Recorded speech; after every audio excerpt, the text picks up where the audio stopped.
மங்களகரமான செய்தி.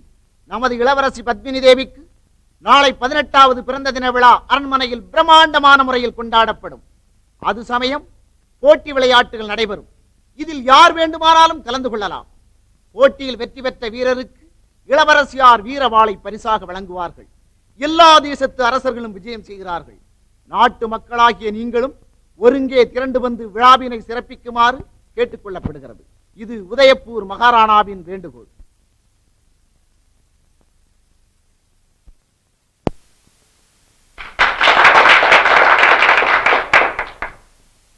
வீரத்தார் சிறந்த ராஜபுத்திர மன்னர்களே, எனது அழைப்பிற்கிணங்கி என் செல்வ மகளின் பிறந்த தின விழாவில் கலந்து கொள்ள வந்திருக்கும் உங்களுக்கு எனது நன்றி.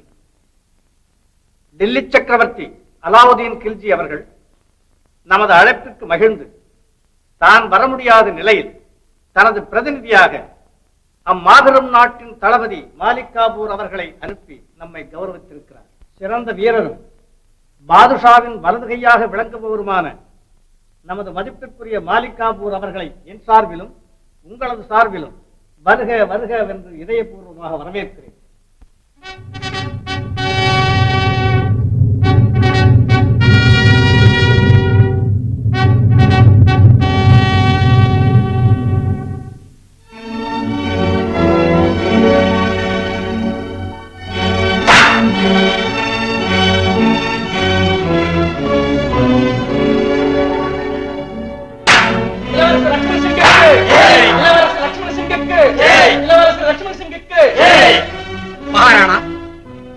வெற்றி பெற்ற அந்த வீரருடன் போட்டியிடறதுக்கு அனுமதி உண்டா?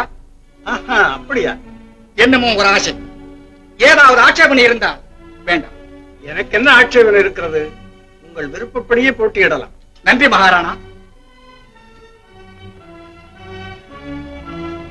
இப்போது டெல்லி சாம்ராஜ்ய தளபதி மாலிக் காபூர் வெற்றி பெற்ற இளவரசர் லக்ஷ்மண சிங்குடன் போட்டியிடுவார்.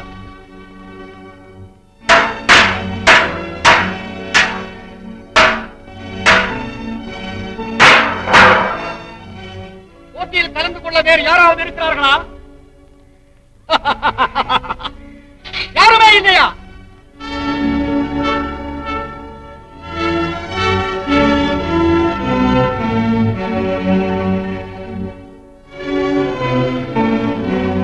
என்ன, நீயா என்னுடன் போட்டியிட போகிறாய்? நானா? அதுவும் உங்களோடவா? என்னுடைய பிரதிநிதி போட்டியிட போகிறார். பிரதிநிதியா? ஆமா. அவன் யார்? மரியாதையாக பேசுங்கள். அவர் யார் என்று கேளுங்கள். சித்தூர் சிப்பாய். சிப்பாய்? என்ன என்ன என்ன என்ன சிரிப்பு? தளபதினு சொல்லி நீங்க தப்பிச்சுக்க பாக்குறீங்களா? இது போட்டி தானே. கௌரவம் கௌரவம் பாக்காதீங்க. சும்மா மோதுங்க. நான் தயார். நாங்களும் தயார். போய் வர சொல்றேன். வெற்றி பெற்ற தளபதி மாலிக் காபூருடன் சித்தூர் சிப்பாய் இப்பொழுது போட்டியிடுவார்.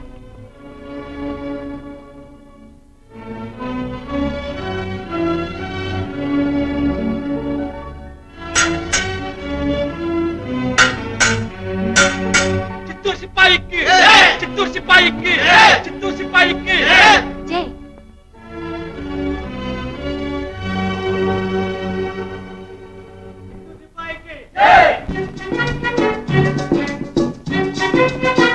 வணக்கம் மகாராணா.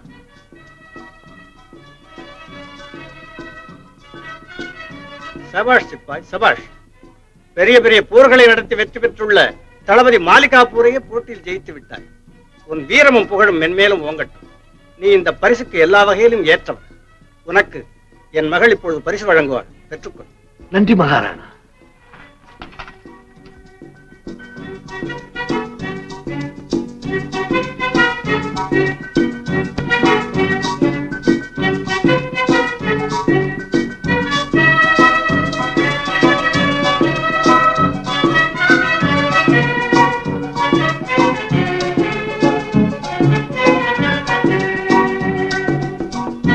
வீரவாள், இதை என்னால் மறக்க முடியாது இளவரசி.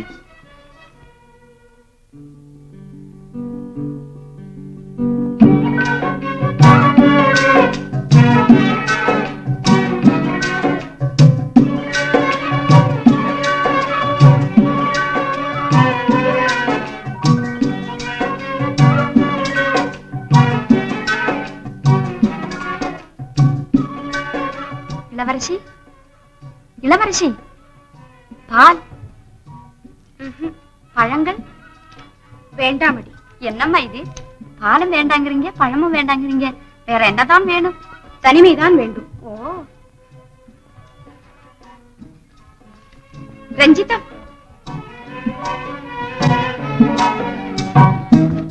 என்னம்மா?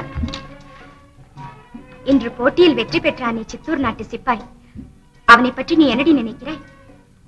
ஏதோ வீரமா சண்டை போட்டு ஜெயிச்சான். அதோட பார்க்கவும் அழகா இருந்தான். போடி வயடி, இதையா நான் கேட்டேன்? அப்போ நீங்க என்னமா நினைக்கிறீங்க? அவன் பொல்லாதவனடி, குறும்புக்காரனும் கூட. என்னிடமிருந்து வீரத்தின் பரிசாக வெற்றி வாளை பெற்ற போது என் கரங்களையும் பற்றி விட்டான். பிறகு என்னை கண்டு குறும்பாகவும் சிரித்து விட்டானடி. அப்போ நீங்க என்னமா செய்தீங்க? நான் என்ன செய்ய? நானே தலை குனிந்தேன். அப்ப அவன் உண்மையிலே பெரிய ஆளுதாமா. ரஞ்சிதம், கல்யாணமாகாத ஒரு கன்னி பெண்ணின் கையை தொடுவது தவறுதானே? ஐயோ, அது பெரிய தவறாச்சே. அப்படியானால் இந்த பெரிய தவறை செய்த சிப்பாயை சந்தித்து நான் பழிக்கு பழி வாங்க வேண்டும். பழிக்கு பழியா? அப்படின்னா நீங்க மறுபடியும் அவனை சந்திச்சு அவனை பார்த்து சிரிச்சு அவன் கையை பிடிச்சு போடி. பொல்லாதவளை. புரிஞ்சு போச்சுமா, புரிஞ்சு போச்சு.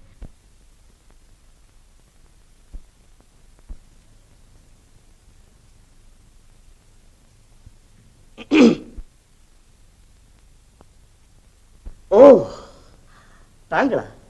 ஆம், உன் இசை என்னை கவர்ந்தது. என் நிலை மறந்து இங்கு வந்தேன். வானத்து சந்திரிகைதான் மையத்தில் வந்தனோ என்று நானும் ஸ்தம்பித்தேன். ஓ, உன் தனிமையை நான் கெடுத்து விட்டேனா? இல்லை இல்லை, அதிலே இனிமையை சேர்த்து விட்டீர்கள். தன்னொழியை பாய்ச்சுகின்ற வெண்ணிலவில் பண்ணிசைத்தேன். கண்ணுக்கு விருந்தாக கலை செல்வமே பெண்ணுருவாய் என்னை நாடி வரும் என்று நான் எண்ணவே இல்லை. இளவரசி, ஒரு வேண்டுகோள். நான் பாடுகிறேன், நீங்கள் ஆடுங்கள். அதை பார்த்து பரவசமடையும் பாக்கியத்தை எனக்கு தாருங்கள். இல்லை, முடியாது. அரசரின் மகள் ஒரு ஆடவன் முன்னால் ஆடமாட்டாள்.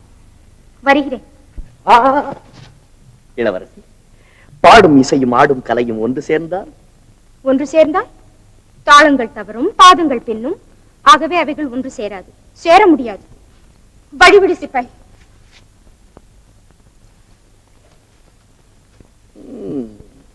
சிப்பாய்,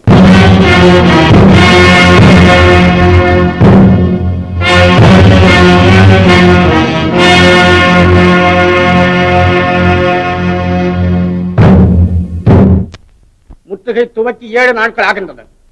இன்னும் கோட்டையை தகர்க்கவில்லை. ஆச்சரியம், பெருத்த அவமானம். மன்னிக்க வேண்டும். நமது படைகள் எவ்வளவோ வீரத்தோடு தான் போர் செய்கிறார்கள். ஆனால் சமாதானம் வேண்டாம். சாதிக்க வேண்டியதை சொல். எதிரிகள் கோட்டை மீது இருந்த கற்களையும் நெருப்பு பந்தங்களையும் வீசி நமக்கு அதிக சேதத்தை உண்டாக்கி விட்டார்கள் ஜெகாம்பரா. அதற்காக முற்றுகை நிறுத்திவிட்டு நாட்டுக்கு புறப்பட வேண்டும் என்கிறாயா? ஜெகாம்பரா, பீம்சிங்கிடம் சமாதானமாக போய்விட்டார். வேதனைகள் தீரும், உங்கள் விருப்பமும் நிறைவேறும். சமாதானமா? அது கோடைத்தனம் அல்லவா? இல்லை ஜெகாம்பரா, அது ராஜதந்திரம். என் திட்டப்படி நடந்தால் வெற்றி நமக்கு.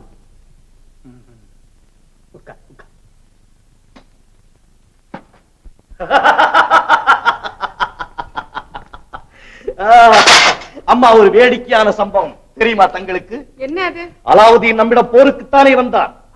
புலி சிறியதானாலும் மலையே தகர்த்து விடும் என்ற பாரர் பாடத்தை அவன் இப்போதுதான் நம்முடைய வீரர்களிடமிருந்து படித்துக் கொண்டு வருகிறான். சித்தூர் சிறிய நகரம், வீரர்களின் எண்ணிக்கை குறைவு. கடலை போல திரண்டு வரும் அவனுடைய சேனையை கண்டதும் தஞ்சம் தஞ்சம் என்று பீம்சிங் கெஞ்சுவான் என்று எதிர்பார்த்த அலாவுதீனுக்கு பெரிய தோல்வி. புற்றீசல் போல் கிளம்பி வந்த அவருடைய படைகளிலே பாதியை நேற்று காணவில்லை. ஆம், நம்முடைய வீரர்களின் வாட்கள் கரகரம் என்று சுழல்வதும் எதிரியின் தலைகள் புலபலவென்று உதிர்வதும் கண்கொள்ளா காட்சி அம்மா, கண்கொள்ளா காட்சி. மகனே, உங்களுடைய காலத்தில் சித்தூரின் சிறப்பு உயர்ந்து விட்டது தாயே. பீம்சிங், என்னம்மா இந்த யுத்தம் அவசியமா?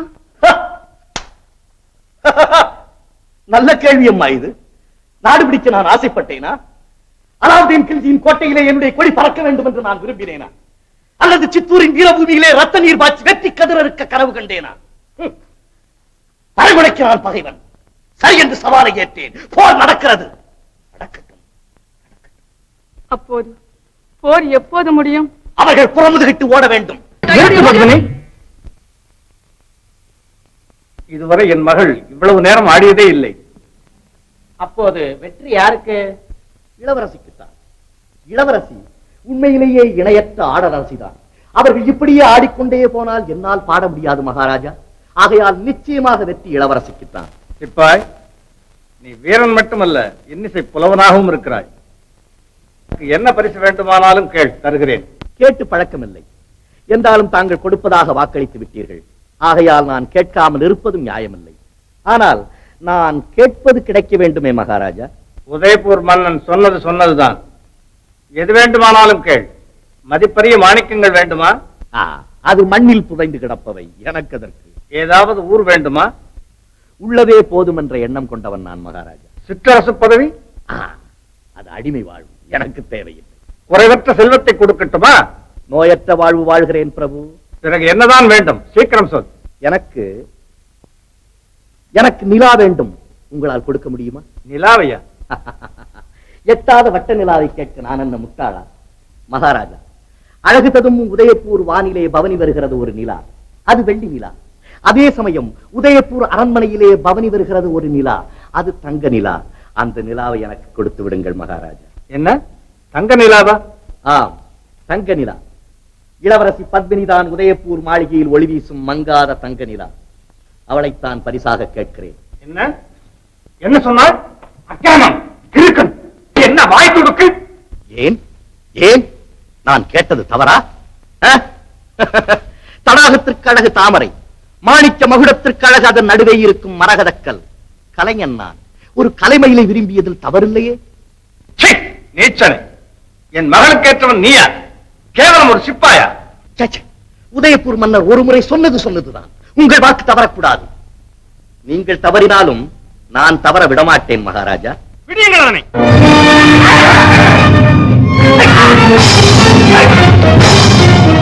மீண்டும் சந்திக்கிறேன் இளவரசி.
இத்தனை நாட்களாக என்னை தங்கள் விருந்தினனாக ஏற்றுக்கொண்டு கௌரவித்ததற்கு எனது மனப்பூர்வமான நன்றி அரசே.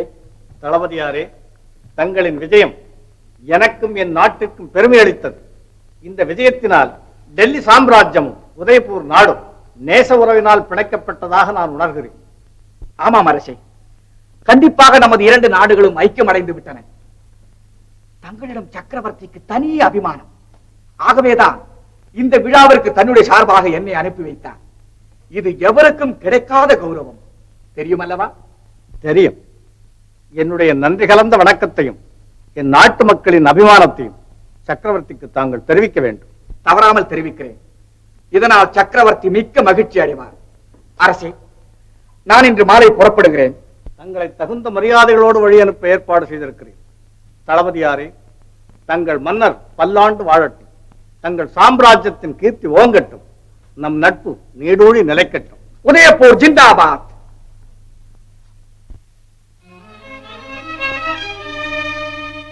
சிப்பாய், எதற்காக கதவை தாளிடுகிறாய்? ஒன்றுமில்லை. யாராவது என்னை பார்த்தால் கைது செய்து விடுவார்கள். ஆகையால் நான் தாளிட்டேன். தயவு செய்து நீ இங்கிருந்து போய்விடு. போய்விடுவதா? அச்சோ, வெளியே போனால் எனக்கு ஆபத்து இளவரசி. நீ உள்ளே இருந்தால் எனக்கு ஆபத்து. கவலைப்படாதீர்கள். நான் ஒரு சிறந்த வீரன். எந்தவித ஆபத்தும் உங்களுக்கு வராமல் நான் பாதுகாப்பேன். சிப்பாய், உன் மனதில் நீ என்ன நினைத்துக் கொண்டிருக்கிறாய்? எவ்வளவோ எவ்வளவோ நினைத்துக் கொண்டிருக்கிறேன் இளவரசி. அத்தனையும் சொல்வதென்றால் உங்கள் ஆயுள் முழுவதும் என் அருகிலேயே இருக்க வேண்டி வரும்.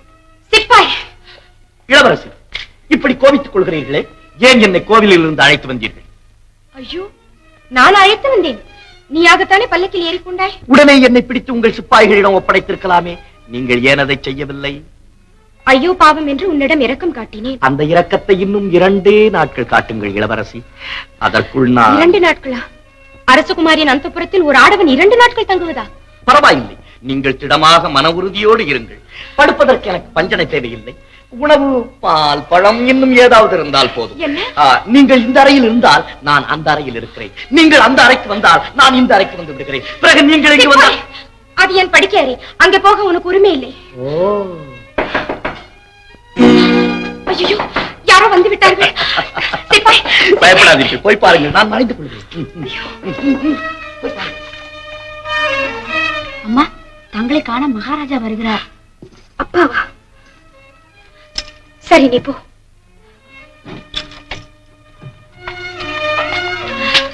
சிப்பாய், என்னை பார்க்க என் தந்தை வருகிறாரா? தயவு செய்து அந்த அறையில் போய் மறைந்து கொள். அந்த அறையிலா? ஐயோ, அது உங்கள் படுக்கை அறை. பரவாயில்லை. இல்லை இல்லை, அதில் நுழைய கூட எனக்கு உரிமை இல்லை. அதுதான் நான் சொல்கிறேனே. போ சிப்பாய். நீங்களே சொல்லும் போது நான் மறுப்பேனா?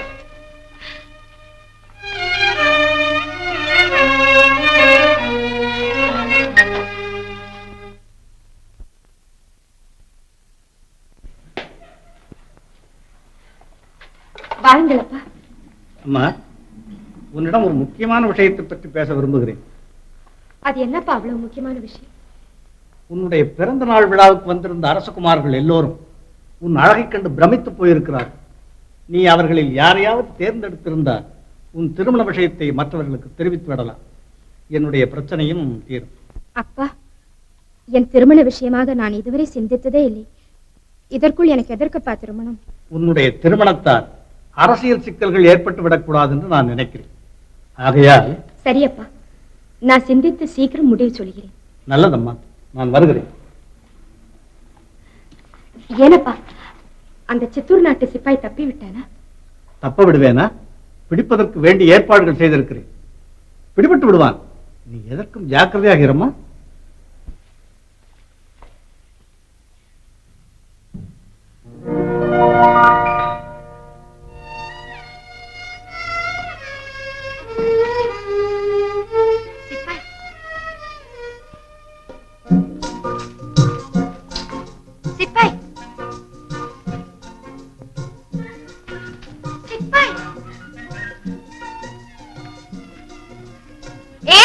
பாய். ஓ, இங்க நின்று கொண்டிருக்கிறாய்? ஆமா, தங்களை பிரிந்து வேறு எங்கு நிற்பேன்? சரி சரி, எனக்கு தொல்லை கொடுத்தது போதும். தயவு செய்து வெளியே போய். மன்னிக்க வேண்டும். பசித்தால் சாப்பிட பழ வகைகள், களைப்படைந்தால் உறங்க கண்கவர் மஞ்சம், சலிப்பின்றி ரசிப்பதற்கு ஒரு எழிலுருவம் என் எதிரே. இத்தனையும் துறந்து வெளியேற நான் என்ன பைத்தியமா? சிப்பாய், என்ன உளறுகிறேன்? உளரவில்லை இளவரசி, உணர்ச்சி பரவசத்தால் உருவான வார்த்தைகள், உள்ளத்தின் பிரதிபலிப்பு. இந்த நாட்டின் இளவரசியோடு பேசும் நீ ஒரு சாதாரண சிப்பாய் என்பதை மறந்து விட்டாயா? இதயங்கள் ஒத்து போனால் ஏற்ற தாழ்வு ஏது இளவரசி? சிப்பாய், எனக்கு கோபம் வந்தால் என்ன நடக்கும் தெரியுமா? தெரியும். ஏற்கனவே சிவன் வைக்கும், அது பார்ப்போரின் மனதை மயக்கும். அது தவிர வேறு என்ன நடக்கும்? இப்போதே சிப்பாய்களை கூப்பிட்டு உன்னை அவர்களிடம் ஒப்படைக்கிறேன். சபாஷ், சீக்கிரம் கூப்பிடுங்கள். அவர்கள் வந்து என்னை கைது செய்யும் வரை நான் இந்த மஞ்சத்திலே படுத்து சற்று களைப்பார்க்கிறேன். அது என் மஞ்சம். பரவாயில்லை. ஐயோ, தயவு செய்து எழுந்திரு ஐயா. கெஞ்சினால் மிஞ்சுகிறீர்கள், மிஞ்சினால் கெஞ்சுகிறீர்கள். ஏன் இந்த விந்தை? இது விந்தை அல்ல, நானாக தேடிக்கொண்ட வேதனை. தயவு செய்து கேட்கிறேன், எழுந்திரு சிப்பாய். எழுந்து விடுகிறேன். தயவு செய்து என் கரம் பற்றி என்னை எழுப்பி விடுங்கள். தயங்கினால் காரியம் தடைபடும். சீக்கிரம்.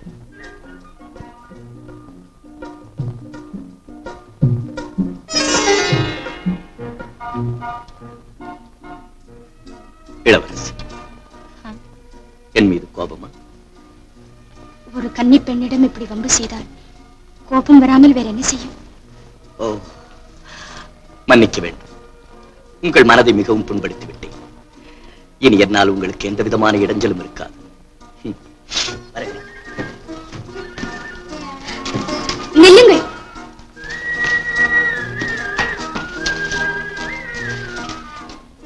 எங்கே போகிறீர்கள்?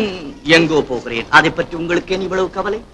சிப்பாய், வெளியே போனா உங்கள் உயிருக்கே ஆபத்து. பரவாயில்லை, உள்ளத்தை நீங்கள் பறித்துக் கொண்டீர்கள், உயிரை உங்கள் தந்தை பறித்துக் கொள்ளப் போகிறார், அவ்வளவுதானே?